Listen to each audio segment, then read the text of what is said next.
Hello friends, welcome back to my channel study for success. तो कैसे हैं आप सभी। देखिए इस वीडियो में आज हम 125 क्वेश्चन की जो हमने सीरीज स्टार्ट की हैगी उसका ये पार्ट 2 रहेगा। अगर आपने इससे पहले के क्वेश्चन नहीं देखे हैं तो आप चैनल पे जाकर के देख सकते हैं, ठीक है। आपको मिल जाएंगे, वरना इसके डिस्क्रिप्शन में लिंक दे दूँगी, आप वहाँ से जाकर के देख लीजिएगा। और ये वीडियो आपके लिए TDT PGT आर्ट एग्जाम सभी के लिए हेल्पफुल रहेगी, तो इस वीडियो को आप लास्ट तक ज़रूर देखिएगा, ठीक है। तो चलिए चलते हैं।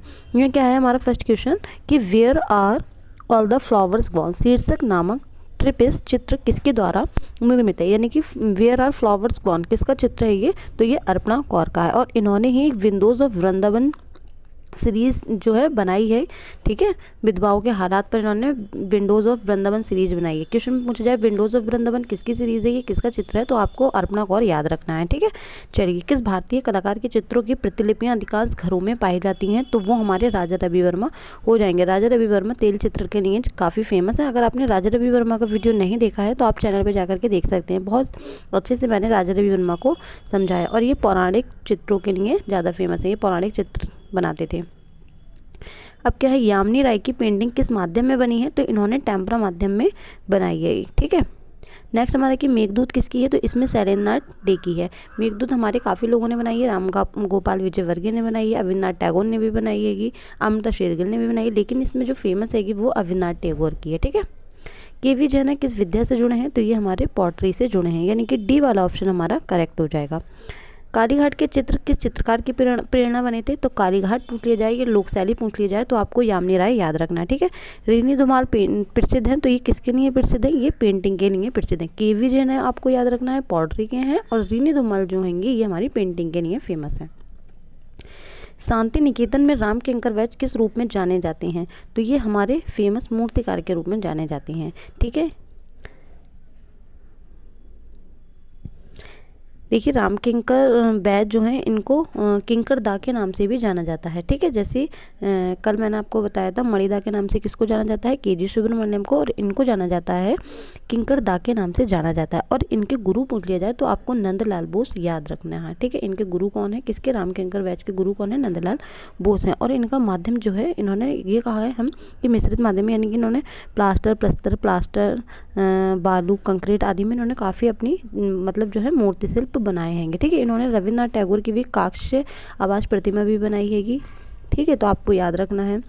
इनका जो सबसे फेमस है राम किंकर वैद्य का, एक सुजाता बहुत फेमस है, इनका सुजाता बहुत फेमस है। एक इनका संथाल फैमिली, ये संथाल परिवार आपको याद रखना है। लकड़ी व कुत्ता इनका बहुत फेमस है, आप लोग सर्च करके देखिएगा ये, ठीक है। और इन्होंने क्या कहा है, राम किंकर वैद्य ने कहा है कि देवी देवताओं की मूर्ति बनाने से पूर्व देवी देवताओं को मन में आसन दो, वरना मूर्ति तो कलाकार सरस्वती का करता है, उसके मन में होता है राक्षस, ठीक है। तो ये उनका कथन है, क्वेश्चन में पूछ लिया जाए तो आपको याद रखना है। उस चित्रकार को पहचानिए जो कश्मीर में पला बड़ा और जिसने हमेशा स्त्री पुरुष के यौन समागम को अव्यक्त किया, तो वो कौन हो जाएंगे, हमारे GR संतोष हो जाएंगे। GR संतोष का जन्म जो हुआ था 1929 में हुआ था, ठीक है। कहाँ हुआ था, श्रीनगर कश्मीर में हुआ था। और आपको ये भी याद रखना है कि क्वेश्चन में पूछा जाए कि GR संतोष किस लिए फेमस है, ये कश्मीरी सहजवाद के लिए काफ़ी फेमस है, ठीक है। और तांत्रिक चित्रकार के रूप में भी किनको जाना जाता है, GR संतोष को जाना जाता है, ठीक है। आपको याद रखना है। नेक्स्ट हमारा है कि SG श्रीखंडे किस रूप में विख्यात हैं, तो भाई ये भी मूर्तिकार के रूप में विख्यात हैं, ठीक है।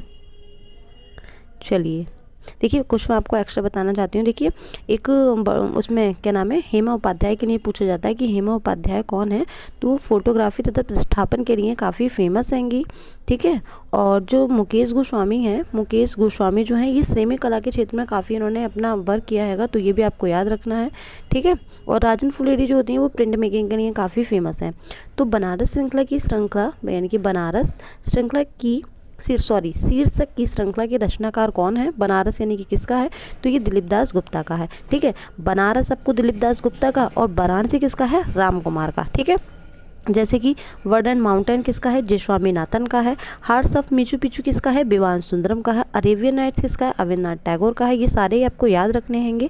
मेघदूत किसका है, सेरेनाथ डे का है, अविनाश टैगोर का है। आंतरिक जंगल या इनर जंगल पूछा जाए तब भी आपको याद रखना है, ये ज्योति स्वरूप का है। म्यूटेशन किसका है, ये अंजलि लीला मेनन का है। म्यूटेशन अंजलि लीला मेनन का बहुत ज़्यादा फेमस है, ठीक है। अब हमारा नेक्स्ट क्या है कि भारतीय मूर्तिकला नागरी प्रचारणी सभा काशी के लेखक कौन है, तो ये रायकृष्ण दास है, ठीक है। यानी कि भारतीय मूर्तिकला किसकी पुस्तक है, रायकृष्ण दास की है। और एक दाबू शिल्प पुस्तक है कि वो किसकी है, मैं आपको कुछ पुस्तक बताती हूँ। अगर आपने पुस्तक और लेखक वाला वीडियो नहीं देखा तो वैसे आप प्लेलिस्ट में जाकर के देख सकते हैं, लेकिन इस टाइम मुझे जितने याद है मैं आपको बताती हूँ।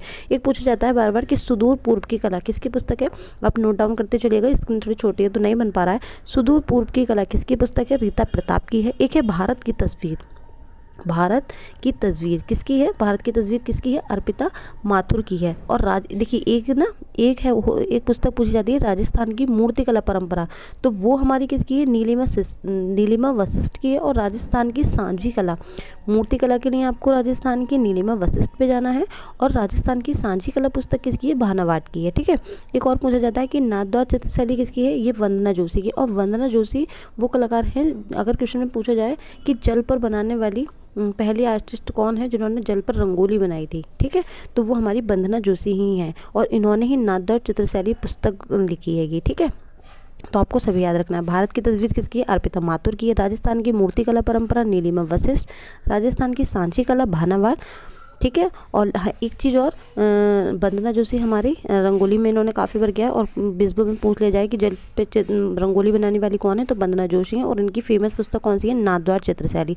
ललित कला के आधारभूत सिद्धांत जो है मीनाक्षी कासलीवाल की ये पुस्तक है। तो ये जितनी भी पुस्तकें मैंने आपको बताई हैं आप इनको नोट डाउन करते चलिएगा, बार बार एग्जाम में ये पूछी गई हैं। ठीक है, तो चलिए अब हमारे क्या है इसमें, शिव का विस्पान। शिव का विस्पान किसका चित्र है, ये नंदलाल बोस का है। नंदलाल बोस को और क्या कहते हैं, शिव सिद्ध कलाकार के रूप में भी जाने जाते हैं। और इनका जन्म कब हुआ था, 1882 और 83 आपको मिलेगा। ठीक है, पहले आपको 82 पे जाना है। कलकत्ता स्कूल ऑफ आर्ट के प्रथम प्रधानाचार्य कौन थे, यहाँ पे क्या पूछा है, कलकत्ता के पूछा है यहाँ पे। तो आपको क्या याद रखना है, ईवी हैवेल इसका करेक्ट आंसर हो जाएगा। ठीक है, चलिए नेक्स्ट देखते हैं हम। इनमें से कौन विस्कोसिटी टेक्निक के कुशल प्रिंट मेकर थे, तो कौन हो जाएंगे, इसके कृष्णा रेड्डी हो जाएंगे। ठीक है, आपको विस्कोसिटी से आपको बिस्कुट याद रखना है, और बिस्कुट से आपको किसको याद रखना है, जो भी आपके रिलेटिव जो हों, कृष्णा को आपको देखना है कि आपके रिलेटिव कौन है, कौन आपके रिलेशनशिप में कृष्णा नाम के, और बिस्कुट जो है आप उन्हीं को देंगे। इस तरीके से आप याद कर सकते हैं ट्रिक से। भारत में पहली सार्वजनिक आधुनिकतावादी मूर्तिकला किसकी है, तो ये संथाल परिवार है। संथाल परिवार किसकी है, मैंने अभी आपको बताया, ये रामकिंकर वैच की है। ठीक है, और डांडी मार्च किसकी है, ये हमारी नंदलाल बोस की है। श्रम की जीत किसकी है, आपको ये कमेंट सेक्शन में मुझे बताना है। ठीक है, भारत की पहली बार राजा रवि वर्मा ने स्थापना की। राजा रवि वर्मा ने किसकी स्थापना की, तो प्रिंटिंग प्रेस की स्थापना की। राजा रवि वर्मा को तेल चित्रण का जनक माना जाता है। ठीक है, इनमें से किस कलाकार ने कुड़ाल या कुंडल पूछा जाता है नामक एक छोटी सी डॉक्यूमेंट्री फिल्म के लिए किसे फिल्म फेयर पुरस्कार मिला, तो सबसे पहले आपको क्या याद रखना है कि कुणाल किसकी है, ये तैयब मेहता की। अब ये पूछ लिया जाए कि तैयब मेहता के किस चित्र पे उनको डॉक्यूमेंट्री फिल्म पुरस्कार से नवाजा गया है, तो वो हो जाएगी कुणाल। अब इन्होंने कुछ और भी बनाई हैंगी, जैसे अब ये पूछ लिया जाए कि कुणाल इन्होंने किस सन में बनाई थी, तो 1971 में बनाई थी। ठीक है, 1971 में बनाई थी। और इनको क्या पुरस्कार मिला था, फिल्म फेयर क्रिटिक्स पुरस्कार मिला था। क्वेश्चन में पूछ लिया जाए फिल्म फेयर क्रिटिक्स पुरस्कार तैयब मेहता को उनकी किस्म फिल्म पे बना है, तो कुणाल पे मिला है। ठीक है, एक इनकी और हैगी, इन्होंने 71 में ये कुणाल बनाई हैगी, 70 में इन्होंने कुड़ाल बनाई थी, 1970 में इन्होंने कुड़ाल बनाई थी, लेकिन जो इनको पुरस्कार मिला था वो 1971 में मिला। तो दोनों ही आपको याद रखना है, जैसे अभी मैं कंफ्यूज हो गई, आप लोगों को कंफ्यूज नहीं होना है। एक इन्होंने गिरते हुए शरीर, जिसको फॉलिंग फिगर बोलते हैं, इन्होंने ये बनाई है 1965 में बनाई है। और इसको भी, इन पर भी, यानी कि फॉलिंग फिगर पे भी इनको एक वो मिला है, क्या मिला है, प्राइज़ मिला है, तिरनाले पुरस्कार मिला है। ठीक है, और एक औरत का शरीर इन्होंने बनाया है 1965 में, यानी कि 1965 में ही इन्होंने गिरते हुए शरीर, ये फॉलिंग फिगर बनाया है, जिसको इंग्लिश में फॉलिंग फिगर बोलते हैंगे। और 1965 में ही इन्होंने एक औरत का शरीर बनाया। एक औरत के शरीर पर इनको स्वर्ण पदक मिला है, आपको याद रखना है। देखिए सबसे मैं फिर से आप लोगों को बताती हूँ, कुणाल पे इनको मिला है फिल्म फेयर क्रिटिक्स अवार्ड। ठीक है, कब मिला, 1971 में मिला। और कुणाल बनाई कब थी, 1970 में इन्होंने बनाई थी। ठीक है, इसके बाद इन्होंने इससे पहले ही बनाई थी 1965 में इन्होंने गिरते हुए शरीर। बार बार क्वेश्चन पूछा गया है कि गिरते हुए शरीर किसका है, तैयब मेहता का है, जिसको इंग्लिश में फॉलिंग फिगर बोलते हैं। तो 1965 में इस पे इनको तिरनाले पुरस्कार मिला है। ठीक है, इन्होंने 1965 में एक औरत का शरीर नामक चित्र बनाया। एक औरत का शरीर किसका चित्र रहेगा, तैयब मेहता का है। कब बनाया, 1965 में बनाया। और इस पे इनको स्वर्ण पदक मिला है। ठीक है, तो ये तीनों ही इनके चित्र बहुत अच्छे, मतलब एक मूवी और इनके कुछ जो चित्र मैंने आपको बताया ये बहुत ज़्यादा फेमस है और बार बार पूछे गए हैं। इसकी सन कौन सा पुरस्कार मिला है ये आपको सभी को याद रखना है, ठीक है। चलिए, पुरुष महिला पेड़, क्या पुरुष महिला पेड़ किसका चित्र है? के लक्ष्मण गौड़ का चित्र है। और जो के लक्ष्मण गौड़ हैं, इनका जन्म जो हुआ था निजामपुर आंध्र प्रदेश में हुआ था, ठीक है, आंध्र प्रदेश में हुआ था। और ये जो फेमस है, ये ग्राफिक यानी कि प्रिंट मेकिंग के लिए काफ़ी फेमस है, ठीक है। और इनको 2016 में पद्मश्री से भी नवाजा गया है। चलिए, हरिश्चंद्र को किसने चित्रित किया है? तो राजा रवि वर्मा ने चित्रित किया है। बुड्स किसकी है? ये सोमनाथ होर की है, ठीक है, आप लोगों को याद रखना है। अच्छा, ये पूछ लिया जाता है कभी कभी कि सोमनाथ होर का जन्म कब हुआ था? तो 1921 में हुआ था। 1921 में इनका जन्म हुआ था। कहाँ हुआ था? चिटगांव बांग्लादेश में हुआ था। Indian society of oriental art नामक संस्था की आधारशिला किस आधुनिक भारतीय चित्रकार ने रखी? तो यहाँ पे कुछ लोग गगनेंद्रनाथ मानते हैं। आपको गगनेंद्रनाथ पे जब जाना है जब अविंद्रनाथ नहीं होगा। जब तक अविंद्रनाथ है तब तो आपको गगनेंद्रनाथ पे नहीं जाना, अविंद्रनाथ पे जाना। अच्छा, इसकी सन पूछा जाए कि कब हुई थी? तो 1907 में हुई थी, ठीक है। चलिए, विचित्र क्लब की स्थापना कब हुई थी? तो 1915 में हुई थी। और इसकी स्थापना किसने की थी? रविन्द्रनाथ टैगोर ने की थी, ठीक है। और इसके सदस्य भी पूछ लिया जाए तो नंदलाल बोस, असित कुमार हलदार होंगे, ठीक है। तो आपको विचित्र क्लब की स्थापना कब हुई थी? 1915 में हुई थी। किसने की थी? रविन्द्रनाथ टैगोर ने की थी। भारतीय चित्रकला की नवीन जागृति के पिता किसे कहा जाता है? तो यहाँ पे कुछ लोग इसका आंसर E.V. हेवल मानते हैं, जो कि गलत है। इसका राइट आंसर क्या होगा? अविंद्रनाथ होगा, ठीक है। अविंद्रनाथ को क्या कहा जाता है? वॉस शैली के जनक या बंगाल शैली के जनक माना जाता है। इन्होंने वॉस शैली का भारत में प्रारंभ किया था, ठीक है। भारत माता इनकी बहुत ज़्यादा फेमस है, ठीक है, आप लोगों को याद रखना है। और तेल चित्रण का हमारा किसने किया था? राजा रवि वर्मा ने किया था। और जल रंग का किसके लिए किया था? अविंद्रनाथ टैगोर ने किया था। अविंद्रनाथ टैगोर जो है बंगाल शैली के जनक माने जाते हैं। वॉस शैली के जनक भी अविंद्रनाथ टैगोर को माना जाता है। चलिए, अब क्या है, इनमें से किस भारतीय कलाकार को 1950 में डी.लिट पुरस्कार से सम्मानित किया गया? 1950 में डी.लिट की, तो नंदलाल बोस हो जाएंगे। देखिए, इनको कहाँ से मिला है ये भी आपको याद रखना है। बनारस हिंदू विश्वविद्यालय से इनको मिला है ये डी.लिट की उपाधि, 1950 में मिली है। और 1952 में ही इनको देसी कोत्रम एक पुरस्कार था, उससे इनको नवाजा गया है। कब नवाजा गया है? 1952 में नवाजा गया। इनको कलकत्ता से भी जो हैगी डी.लिट की उपाधि मिली हैगी। कलकत्ता से कब मिली हैगी? इनको 1952 में मिली है, ठीक है, 1952 में मिली है। और बनारस से कब मिली है?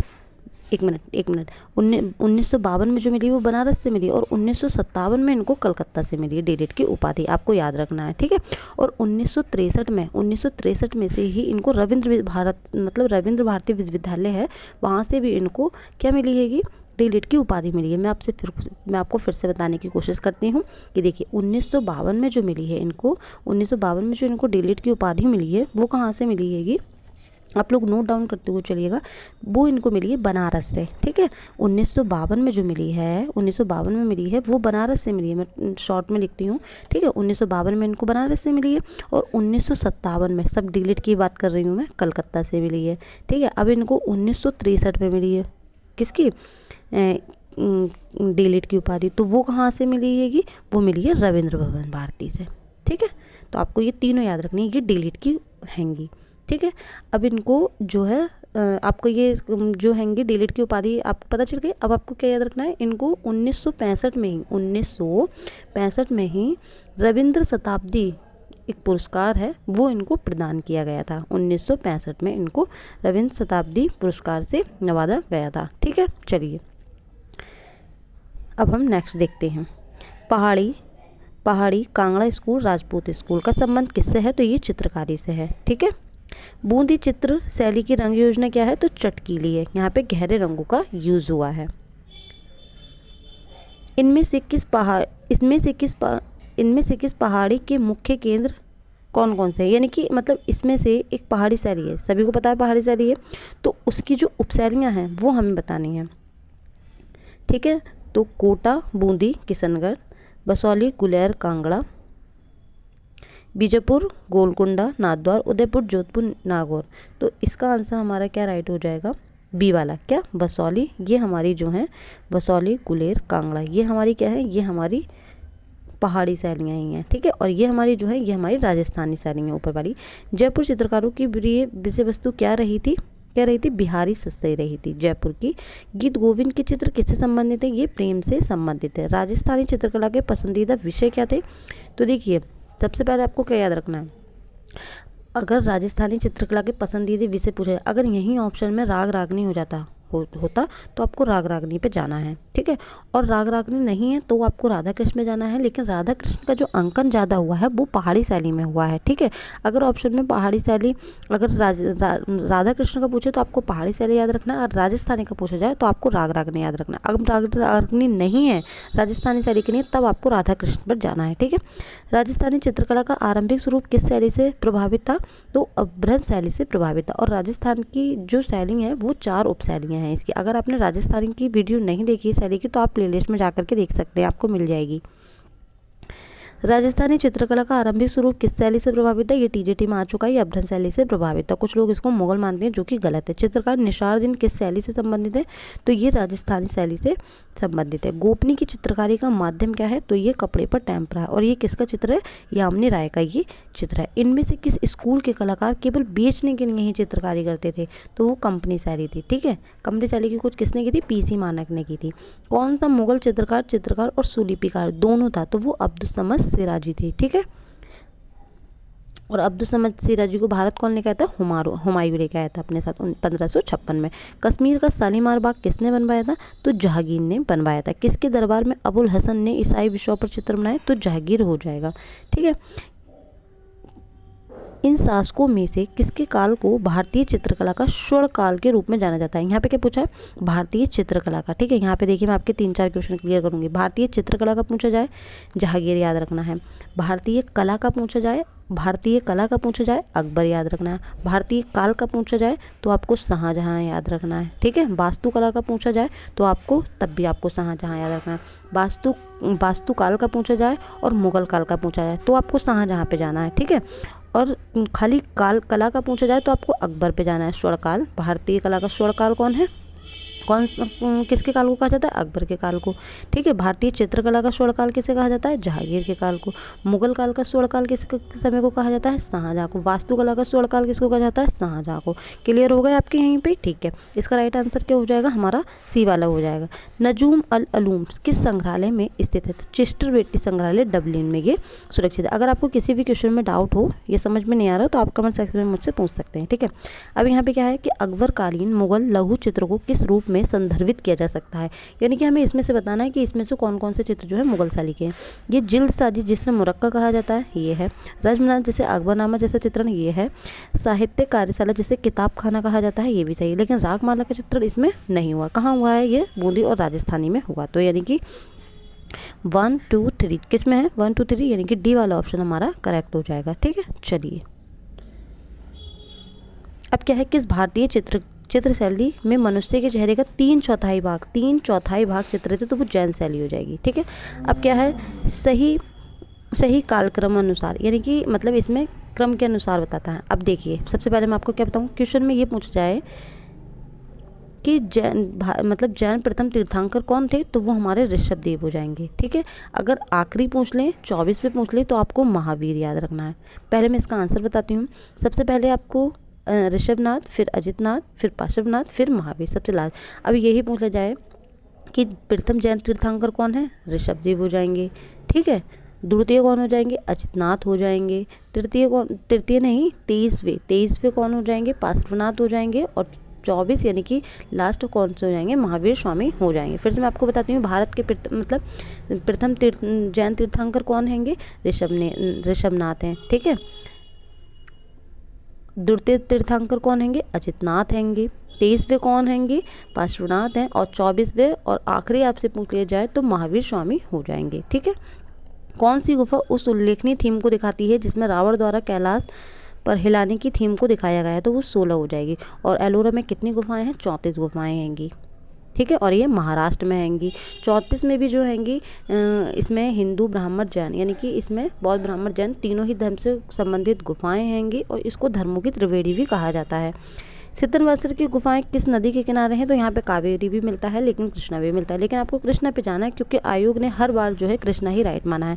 अजंता की चित्रकला किस चित्रकला के उदाहरण है, अजंता में मैंने आपको बताया है 30 गुफाएं हैं, ठीक है। 30 गुफाएं हैं। वर्तमान में हमें 6 में ही चित्र मिलते हैं। और 2 प्रकार की यहाँ पे गुफाएं कौन कौन सी हैंगी, बौद्ध चैत्य, चैत्य और बिहार। चैत्य क्या होती हैंगी, चैत्य क्या होती हैंगी, जहाँ पे मतलब पूजा स्थान, मतलब पूजा करने का एक स्थान होता है। बिहार कहाँ होती है, विश्राम करने का होता है। ठीक है, 1, 2, 9, 10, 16, 17 यहाँ जो होते हैं वर्तमान में चित्र मिलते हैं। ठीक है, 9, 10, 29, 9, 10, 19, 29, 26 ये हमारी जो होती हैं, ये हमारी चैत्य गुफाएं हैंगी। ठीक है, हाँ, तो क्वेश्चन क्या था, अजंता की चित्रकला, अजंता की चित्रकला किस चित्रकला के उदाहरण है। यहाँ पे क्या पूछा, किस चित्रकला के उदाहरण है। अगर आपको माध्यम पूछ लिया जाता है तो आपको फ्रेस्को पे जाना है, लेकिन यहाँ उदाहरण पूछा है तो आपको म्यूरल पे जाना है। ठीक है, अजंता में कितनी जातक कथाएं हैं, तो 547 कथाएं हैं इसमें। ठीक है, और ये अजंता कहाँ है, महाराष्ट्र औरंगाबाद में है, और ये बौद्ध धर्म से संबंधित हैं। अजंता गुफाओं में मरणासन यानी कि मरणासन राजकुमारी किसमें है, 16 में। 17 में हमारा कौन सा हैगा,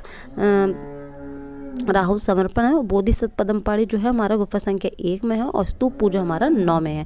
सारी जो आपकी 6 जो गुफाएं 1, 2, 9, 10, 16, 17 इन जितनी ही गुफाओं में यानी कि 6 गुफाओं में जितने में भी चित्र मिले आप सभी को रट डालिए। क्वेश्चन एग्जाम में इससे बाहर कुछ भी नहीं आएगा। ठीक है, अब ये क्या है, मतलब महापरिनिर्वाण जो मूर्ति मिली है अजंता से वो किस नंबर की गुफा में है, 26 में है। लेकिन ये महापरिनिर्वाण की जो गुफाएं हैं ये किस उससे संबंधित, किस घटना से संबंधित है, तो ये मृत्यु से संबंधित है। इटालियन फ्रेस्को पेंटिंग की तकनीक किसके समान है, तो जयपुरी फ्रेस्को के समान है। मध्य प्रदेश में विदिशा के समीप स्थित उदयगिरी की गुफाएं कहाँ हैं, किस उदयगिरी की गुफाएं कहाँ मतलब किससे संबंधित हैं, तो उदयगिरी और खंडगिरी की जो गुफाएं हैं वो आपकी गुप्त काल से, उदयगिरी और खंडगिरी की जो गुफाएं हैं वो आपकी शुंग काल की हैं। ठीक है, शुंग काल की। यहाँ पे सिर्फ उदयगिरी की बात की गई हैगी, तो यहाँ पे आपको क्या याद रखना है, गुप्त काल आपको याद रखना है। ठीक है, आदिमानव की चित्रकला कब से कब तक मानी जाती है, तो आपको ये सेकंड वाला याद रखना है, कहीं कहीं आपको 5000 भी मिलेगा। ठीक है, अब क्या है, निम्नलिखित शैलियों में से सही कालक्रम अनुसार यानी कि हमको बताना है। सबसे पहले क्या आएगा, मौर्य, मौर्य, फिर शुंग, फिर कुषाण, फिर गुप्त, आपको याद रखना है। ठीक है, डांसिंग गर्ल कहाँ से मिली है, मोहनजोदड़ो से मिली है। ठीक है, काय से बनी है, ये कांसे से बनी हुई हैगी। इसकी हाइट पूछ ली जाए तो 10.5 सेमी होगा, और ये कहाँ है, राष्ट्रीय संग्रहालय नई दिल्ली में है। ठीक है, कांसा तांबा आपको याद रखना है। सिंधु घाटी में निम्नलिखित में से किसकी खोज की गई है, तो किसकी की गई हैगी, किसकी की गई है, मोहरों की गई है। सेवा मोहर इनमें से क्या नहीं उकेरा गया है, तो क्या नहीं उकेरा गया है, इसमें से हमें घोड़ा नहीं उकेरा गया है, यानी कि बी ऑप्शन हमारा करेक्ट हो जाएगा। ठीक है, अब क्या है हमारा, इसमें कथन दिए रखे हैं और कारण ये लिखा है, मध्य प्रदेश में प्रागैतिहासिक चित्रों की अधिकतर संख्या प्राप्त है। ये तो बिल्कुल सही है।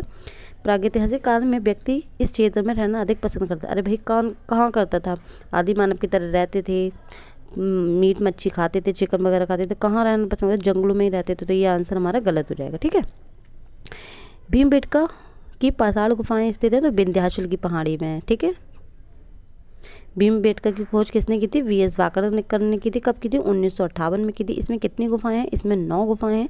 मैं आपको अभी सारी ही गुफाओं के बारे में भी जो है कराऊंगी। रेनेसां के प्रारंभिक चरण में चित्रकला में किसने परिप्रेक्ष्य की शुरुआत की, तो इसका राइट आंसर मैसेच्यो हो जाएगा। कुछ लोग इसका जियोतो मानते हैं जो कि गलत है, आपको मैसेच्यो पे जाना है। मोजाइक कला किससे संबंधित है, तो वेंजेटाइन कला से संबंधित है। ठीक है, यहाँ पे रंगीन कांच के टुकड़ों की चित्रकारी की गई है। अगर आपको याद रखना है, टुकड़ों की चित्रकारी पूछ जाए तो वेंजेटाइन, रंगीन कांच की खिड़कियाँ तो गोथिक।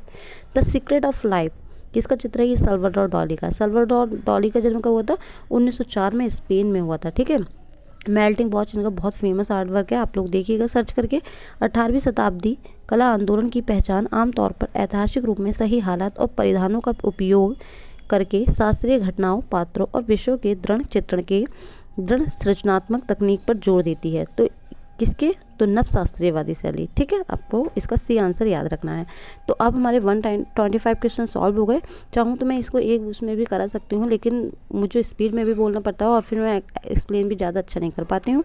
ठीक है, तो इस वीडियो में इतना ही। अब हम नेक्स्ट प्रैक्टिस सेट लेके आएंगे। ये वीडियो आपको कैसी लगी आप लोग मुझे कमेंट सेक्शन में बताइएगा, और मैं 125 क्वेश्चन जो है एक बार में आप लोगों को सॉल्व कराऊँ या 2 पार्ट में कराऊँ, आपको जैसा सही लगे आप लोग मुझे कमेंट सेक्शन में बताइएगा। और इस वीडियो को लाइक कीजिए, शेयर कीजिए, कमेंट कीजिए। ठीक है, चलिए मिलते हैं नेक्स्ट वीडियो में, तब तक के लिए जय हिंद।